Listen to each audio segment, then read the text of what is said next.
we'll be making the bead ring. You'll need 24 gauge wire. This is the thin wire, using 12 to 18 inches. I'll be using 18 today. And a bead. So I have my 24 gauge wire. If you want to do this on your own, they do make colored wire. That would be a lot of fun. You could use some other small sizes too. With wire, the larger the number, the skinnier this is. So this is a pretty thin one. It's 24 gauge. What we have been using is a 20, and the S, or the spiral ring, that's a 16. So a smaller number, a little thicker wire. For this one, we're going to start off with a bead. You could use any bead to do this. I'm going to slide the bead on and put my two ends of the wire together and slide this all the way down so it's in the middle. And I'm actually going to bend these right around that bead so I have a good angle on there.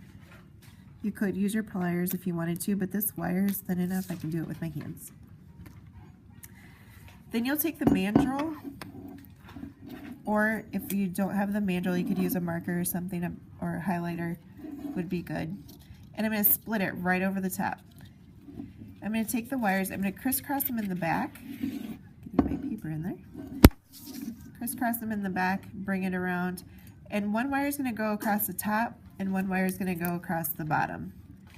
And I can continue this until I'm almost out of wire. There's different ways you could do this. I could also kind of spin them around the top. For this assignment, I'm only going to require you to go back and forth until we get to the end, but I do want to show you that. So you do have the option to kind of spin it around this bead if you wanted to, and then go around. Once we get to a couple inches left, and you want to make sure it's where you can work with it.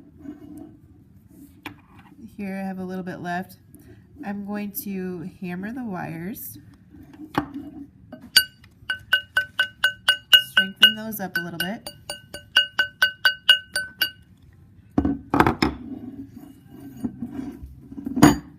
So I'm going to pinch all those together.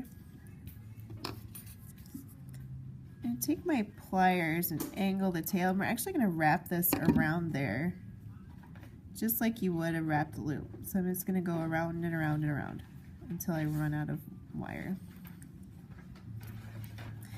And this one also, there's so many ways to do a bead wire. This one I really just want you to try it. You can look at different ones. There's different patterns where you can add a bead each time you do a pass through. I'm trying to get that one around here. I really just want you to experience the ring.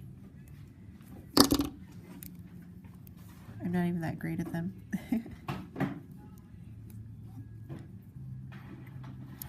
I'm going to wrap these around the side, and then use your crimpers to tuck in the tail so you don't get stabbed with the wire.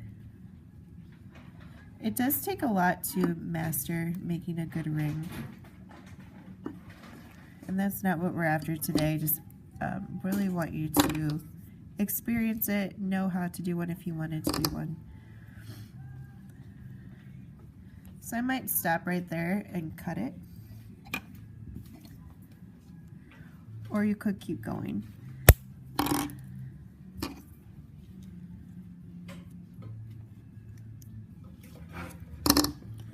After that, I would do the other side too. You could go all the way around if you wanted to, or just in the back as well.